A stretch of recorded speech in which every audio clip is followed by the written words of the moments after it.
একটা টবে দাঁড়িয়ে আছে আমার প্রিয় বাগানের এক রাজকন্যা, ক্রিস্টিনা বোগেনভিলিয়া। ওর যত্ন লাগে খুব কম, কিন্তু ভালোবাসা পেলে এমন রঙে রঙিন হয়ে ওঠে। ওর পাপড়িগুলো দেখো, গোলাপি আর সাদা রং মিশে এক অপূর্ব নকশা তৈরি করেছে, যেন শিল্পীর হাতে আঁকা কোনো জল রঙের ছবি।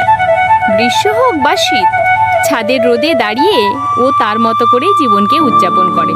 একটুখানি সার, একটু জল আর অনেকটা ভালোবাসা, এটাই ওর জীবনে জ্বালানি।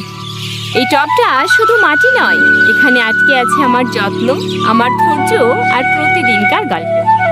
বোগেনভিলিয়া বলছে, সৌন্দর্য কোথাও লুকিয়ে থাকে না, ওটা শুধু চোখে দেখতে জানতে হয়।